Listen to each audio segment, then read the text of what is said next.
Dal Vangelo secondo Matteo.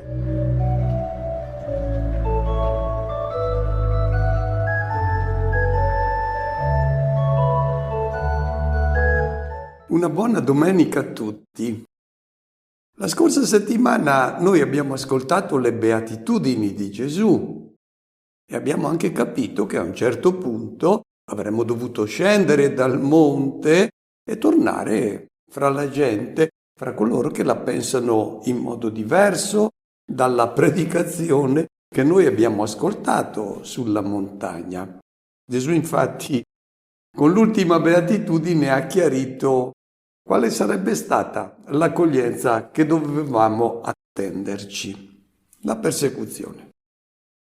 Comunque siamo rimasti convinti che Gesù abbia ragione e che le sue beatitudini siano quelle giuste. Per cui, anche se ci sentiamo deboli, fragili, cominciamo certamente a pensare di programmare la nostra vita personale per sintonizzarla il più possibile sulla proposta di uomo fatta da Gesù. E questa sarebbe certamente una scelta saggia e sarebbe già tanto.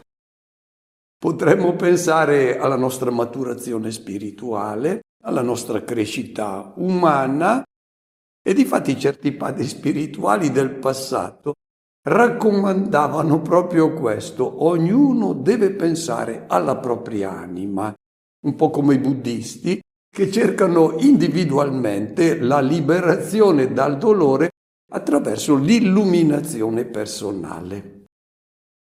Ma ci possiamo accontentare di questo? Oggi Gesù ci dice no. L'adesione personale alla sua proposta di beatitudine non basta, è necessario fare un altro passo molto impegnativo. La ragione. Le beatitudini non sono un modello di vita per individui solitari che si impegnano per inseguire la propria perfezione personale. No, le beatitudini sono la proposta di una società nuova, alternativa, nella quale bisogna impegnarsi a coinvolgere tutti. Ecco il compito che Gesù oggi vuole affidare anzitutto a quel gruppetto di discepoli che hanno ascoltato per primi le sue beatitudini e poi a ogni suo discepolo, quindi anche a noi. E ci dice cosa dobbiamo fare con due immagini. Ascoltiamola prima. Voi siete il sale della terra. Gesù sta parlando al primo gruppo di discepoli che hanno creduto in Lui e che stanno muovendo i primi passi al seguito del Maestro. La missione di essere sale della terra Gesù l'ha affidata a Pietro, Andrea, Giacomo, Giovanni, però quando noi sentiamo quel voi capiamo subito che Gesù sta rivolgendosi anche a noi. E allora cominciano i problemi, sorgono degli interrogativi, cominciamo a sollevare delle obiezioni. La prima difficoltà: come possiamo essere sale della terra noi oggi quando siamo coscienti che il sapore evangelico della nostra vita è molto scipito? Chi si avvicina a noi non sente subito questo sapore evangelico della nostra vita. Alla domenica ascoltiamo il Vangelo, poi in settimana ci mischiamo alla gente, ma nessuno ci nota, siamo come gli altri, ci comportiamo come gli altri, parliamo come gli altri, ragioniamo come tutti, ci adeguiamo alla morale corrente, al così fan tutti. E difatti nessuno ci perseguita perché ragioniamo e viviamo praticamente come fanno tutti. Allora, come possiamo avere il coraggio di parlare delle beatitudini apprese sul monte se le incarniamo così poco? Beh, se uno solleva questa difficoltà vuol dire che almeno ha preso coscienza della distanza che lo separa dal beato, da Gesù che ha incarnato tutte le beatitudini, l'uomo vero, il vero figlio di Dio. E questa presa di coscienza è certamente positiva. Tuttavia, dobbiamo tenere presente che le fragilità e le debolezze che noi verifichiamo nella nostra vita non pregiudicano la scelta che abbiamo fatto di voler essere beati come Gesù propone. Consideriamo chi sono quei primi 12 ai quali Gesù ha detto: voi siete il sale della terra. Prendiamone uno per tutti. Pietro non ha per nulla dato un taglio netto al modo di ragionare di questo mondo. In tutto il Vangelo noi vediamo la fatica che lui ha fatto a staccarsi dai criteri, dai valori dettati dal maligno. Continua a coltivare i sogni, le grandezze che caratterizzano il mondo vecchio. Eppure Gesù si è fidato di Pietro e si fida anche di ognuno di noi, malgrado le nostre debolezze e fragilità che riconosciamo. La seconda difficoltà che sentiamo quando siamo invitati a essere sale della terra, anche se siamo convinti delle beatitudini e cerchiamo anche di incarnarle nella vita concreta, noi abbiamo paura del confronto con chi la pensa in modo diverso. Per quale ragione? Anzitutto perché se ci vengono chieste le ragioni della nostra speranza, noi non siamo in grado di formularle. E poi, siccome le beatitudini del monte sono l'opposto del modo di pensare comune, abbiamo paura di essere derisi, di essere ritenuti dei sognatori e degli illusi. Ricordiamo che questo è successo a Paolo all'Areopago di Atene, quando ha annunciato la risurrezione, hanno cominciato a deriderlo. Il cristiano deve mettere in conto anche questo e non avere paura di presentarsi al mondo del confronto con chi la pensa in modo diverso. Per cui, se noi preferiamo rimanere isolati, come hanno fatto gli 11 nel cenacolo, quando non avevano ancora ricevuto lo Spirito, avevano sbarrato le porte per la paura dei giudei, si erano arroccati, noi mostriamo di non avere ancora ricevuto lo Spirito di Cristo che ci spinge a spalancare le porte e a portare il sale della sapienza evangelica nel mondo. Messe in conto quindi queste difficoltà, ci chiediamo come possiamo essere sale della terra. E adesso Gesù ce lo dice. Ma se il sale perde sapore, con che cosa lo si renderà salato? A null'altro serve che ad essere gettato via e calpestato dalla gente. Abbiamo capito, Gesù non vuole che i suoi discepoli si isolino, che fuggano dal mondo. Il cristiano deve essere presente in tutti i contesti della vita sociale, con una vita naturalmente diversa da quella di coloro che si regolano secondo i criteri della mondanità. Però, se il sale rimane nella saliera non serve a niente, deve mischiarsi con la pasta. È così che deve fare il cristiano. Adesso, come deve essere sale? Al tempo di Gesù, come oggi, erano molte le funzioni del sale e impiegando questa metafora Gesù intendeva riferirsi certamente a tutti gli impieghi del sale. La prima funzione, la più immediata, quella di dare sapore ai cibi. Fin dai tempi antichi, il sale è divenuto per questo il simbolo della sapienza, ciò che dà sapore alla vita. Anche oggi si dice che una persona ha sale in testa quando parla in modo saggio, oppure di una conversazione si dice è insipida, insulsa, senza sapore, quando è noiosa, priva di contenuto. Noi notiamo infatti che quando in un gruppo di persone c'è un saggio, la conversazione si alza subito di livello, diventa piacevole, interessante, arricchente, ha sapore. E Paolo conosce questo simbolismo del sale, difatti scrivendo ai Colossesi raccomanda loro: la vostra conversazione sia sempre gradevole, condita con sale.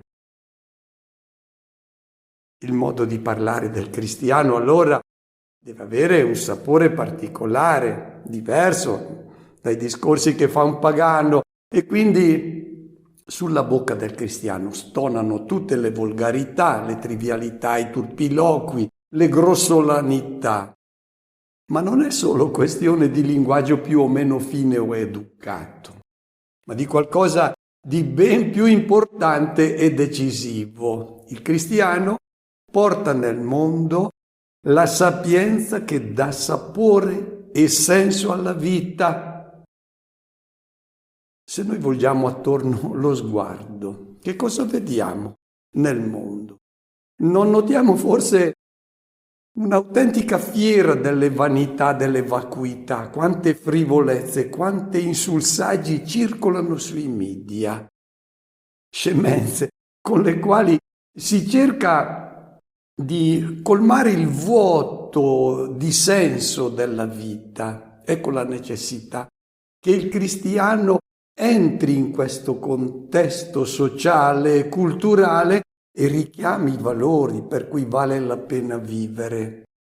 Porti nel mondo una sapienza che aiuti a cogliere il senso delle gioie e dei dolori, dei sorrisi, delle lacrime, delle feste e dei lutti.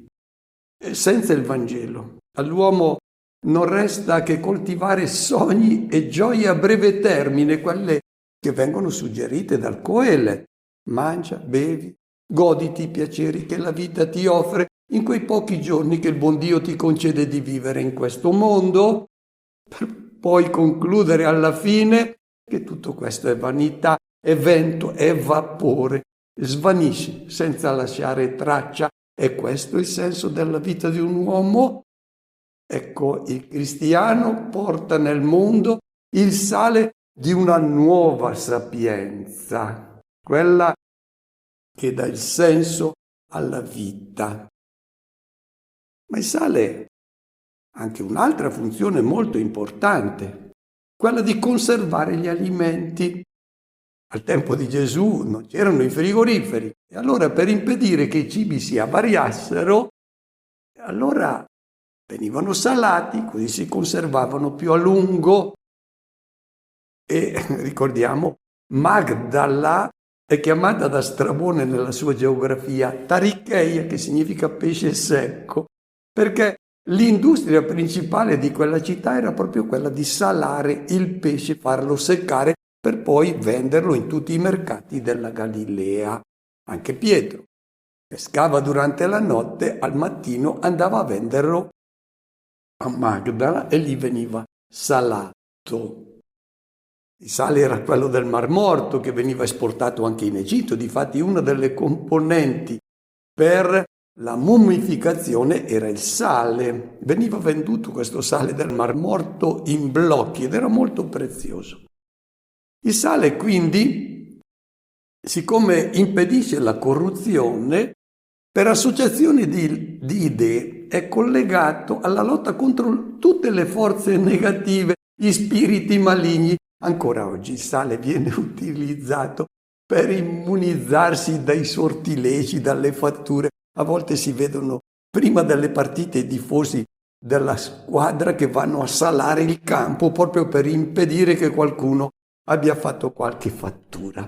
È chiusa la parentesi, ma ci dà l'idea del significato che ha il sale di protezione contro tutte le forze del male. Entra il sale anche nella composizione dell'acqua santa, che viene impiegata poi dagli esorcisti per scacciare i demoni. Bene, che senso ha il sale del cristianesimo nella società? Quella di proteggere dal disfacimento, dalla decomposizione, dalla corruzione morale una società.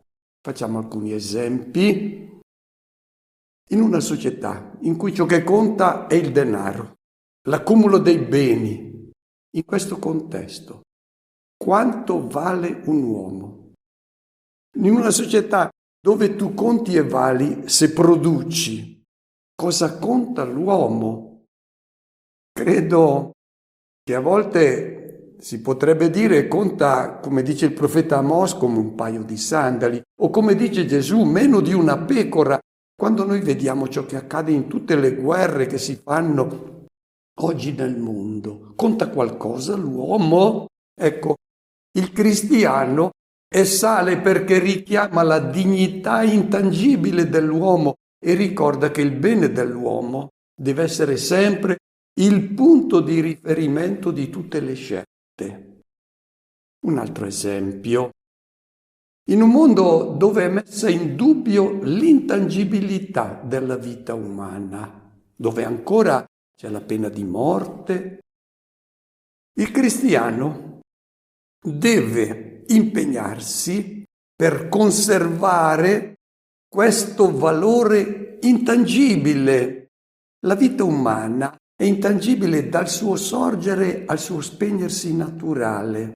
Il cristiano è sale perché ne ricorda la sacralità. Fin dall'inizio nella Bibbia anche Caino è protetto da Dio. La vita dell'uomo non può essere toccata. Un altro esempio, dove si banalizza, si mercifica la sessualità, dove la si riduce a genitalità che può essere gestita dove, come, quando, con chi si vuole, perché si dice che i tempi sono cambiati, dove le convivenze, gli adulteri non sono più chiamati con questo nome, ma sono compensazioni affettive. Il cristiano richiama la santità del rapporto uomo-donna e richiama il progetto di Dio sull'amore sponsale. Un altro esempio. In un mondo dove si cerca il proprio tornaconto, l'obiettivo è pensare a se stessi, a star bene, il cristiano richiama l'attenzione ai bisogni dell'altro e quindi i genitori cristiani educano i figli a questi valori, quindi anche al sacrificio, alla rinuncia, a non cercare il proprio interesse, educano all'attenzione ai bisogni del fratello. Naturalmente il cristiano è sale non perché impone questi valori, li vive, non aggredisce chi non li condivide, li pratica lui con gioia perché è convinto che vivere realmente da uomini è come insegna il Vangelo. E Gesù pone anche il caso che il sale perda il suo sapore. I chimici dicono che questo è impossibile. Il sale rimane sempre sale, non si può corrompere. Il verbo che viene impiegato in greco per indicare questo perdere il sapore del sale è moraino, che significa impazzire. Il cristiano ha il sale della sapienza evangelica, ma corre sempre il rischio di impazzire, di perdere quel sapore di sapienza che lui deve portare nel mondo. Com'è che può accadere questo? Il cristiano vive nel mondo, vive in contatto con chi la pensa in un modo completamente diverso e il suo pensiero può rimanere inquinato dalla sapienza del mondo. E allora perde il suo sapore, la sua presenza non ha più significato. Questo accade. Il Vangelo ha il suo sapore, ma lo si può perdere questo sapore quando si comincia con i se, i ma, i però. Bisogna adattare, bisogna adeguarsi. No. Il Vangelo va capito, può essere accolto o rifiutato, ma non può essere modificato, non può essere inquinato il sapore del sale evangelico. Sentiamo adesso la seconda immagine con cui Gesù indica cosa dobbiamo essere nel mondo. Voi siete la luce del mondo. Non può restare nascosta una città che sta sopra un monte. Il simbolismo della luce è presente in tutta la Bibbia. La luce è la prima creatura di Dio e Dio disse sia la luce e la luce fu. E la luce nella Bibbia è sempre positiva perché è simbolo della vita, la tenebra è simbolo del mondo dei morti, della non vita. In Dio c'è solo luce. Il Salmo 104, Dio è avvolto di luce come di un manto. Anche nella prima lettera di Giovanni, subito all'inizio si dice Dio è luce e in Lui non c'è tenebra alcuna, non c'è alcun segno che richiami la morte. E poi questa luce di Dio giunge agli uomini attraverso la sua parola, attraverso la Torah. Salmo 109, lampada per i miei passi è la tua parola, luce sul mio cammino.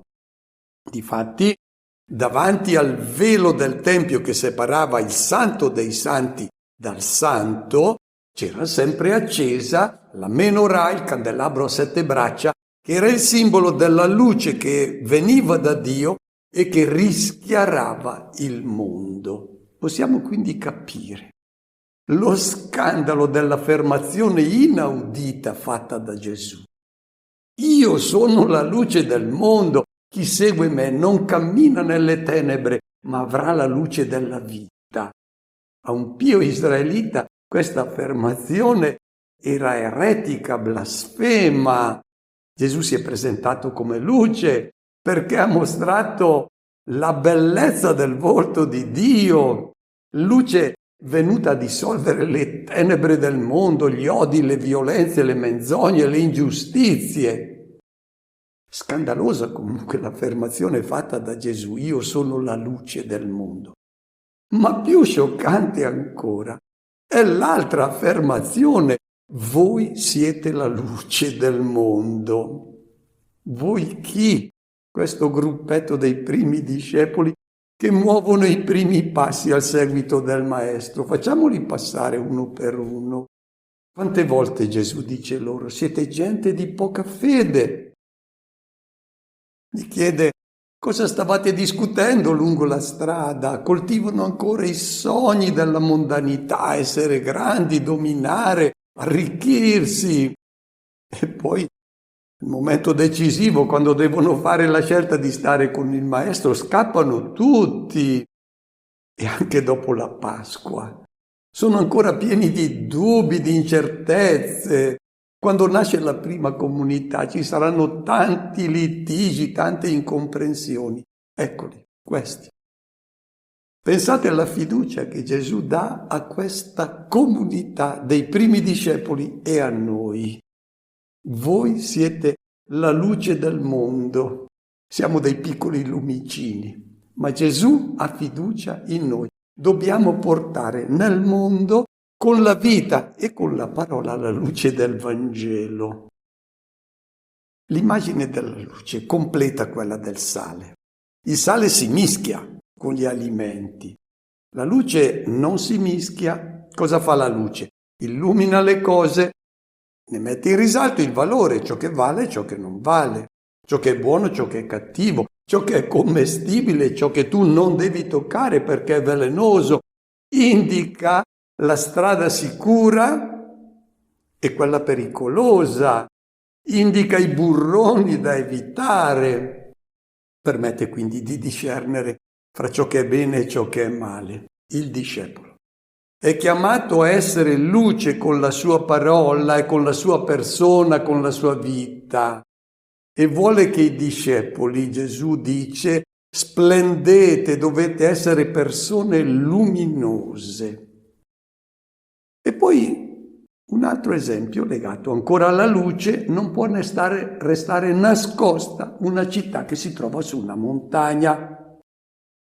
Non invita i discepoli a mettersi in vista, a farsi notare, a mostrare che sono migliori degli altri. No, questo contraddirebbe ciò che Gesù ha insegnato in tutti gli altri brani del Vangelo, quando ha detto non praticate le vostre opere belle davanti agli uomini per essere notati, no.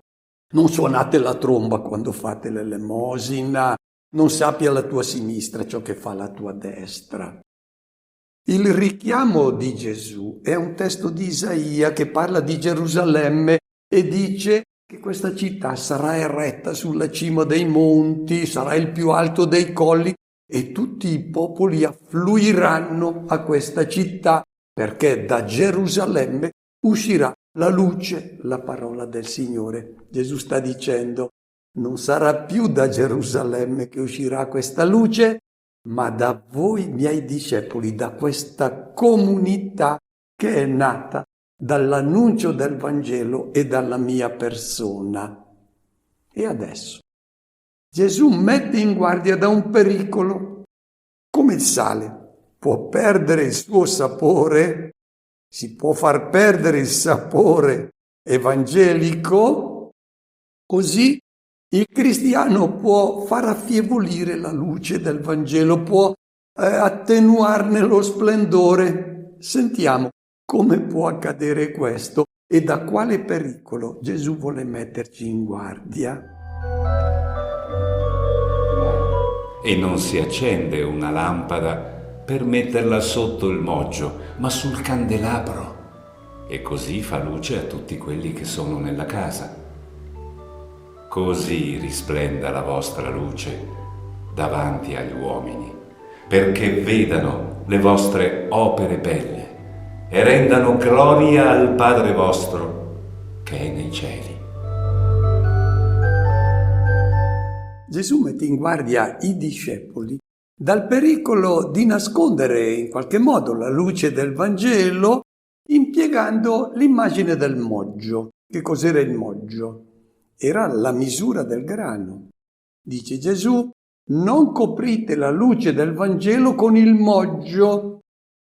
Bisogna stare attenti a non misurare il Vangelo che il discepolo annuncia con i criteri umani, con il buon senso, con le nostre ragionevolezze. Se Gesù ti dice: chi ti percuote sulla guancia destra, tu gli porgi anche l'altra. Se tu fai entrare il tuo buon senso, tu immediatamente copri questa luce, perché non è ragionevole. Se ti dice uno ti ruba il mantello e poi tu vedi che ha freddo, ti togli la tunica e gliela dai, con la nostra ragionevolezza, se mettiamo su la nostra misura, il nostro moggio, noi copriamo subito la luce del Vangelo. Gesù sta mettendo in guardia i cristiani a non velare la luce del Vangelo, cioè a non cercare di nascondere quelle parti che danno un po' fastidio, sembrano un po' troppo difficili. Per esempio, la condivisione dei beni. Sì, condividere, cioè fare un po' di elemosina, no, è molto di più. Il perdono incondizionato, l'amore gratuito anche al nemico, la rinuncia al ricorso alla violenza, anche se sembra molto ragionevole fare un po' di guerre. E poi questa luce deve splendere a coloro che sono nella casa. La casa è la comunità cristiana. La luce deve illuminare anzitutto quelli che hanno fatto la scelta di appartenere alla comunità dei discepoli di Cristo. Poi questa luce splende fuori, ma prima devono lasciarsi illuminare loro. E dice Gesù: splenda la vostra luce davanti agli uomini, perché vedano le vostre opere belle, non le opere buone, le opere belle. Il cristiano deve essere una persona bella, la bellezza irresistibile attira subito l'attenzione, non c'è bisogno di raccomandare di vivere in un certo modo. Quando vedono che diventi una persona bella, quando incarni il Vangelo. Il cristiano è uno che disturba, ma non è invadente, rispetta la libertà, l'intelligenza dell'altro, non è chiamato a indottrinare, ma a affascinare con la bellezza di una vita evangelica. Quindi non impone dogmi, codici e soprattutto direi non alza la voce, perché smetterebbe di essere bello, spaventerebbe, allontanerebbe. Questa bellezza della vita del cristiano è raccomandata nella Chiesa primitiva, nella lettera di Pietro, per esempio, quando scrive a queste comunità che sono perseguitate, vivono fra pagani, e dice Pietro: in mezzo ai pagani la vostra condotta sia bella, affinché, mentre vi denigrano come malfattori, vedendo le vostre opere belle, diano gloria a Dio.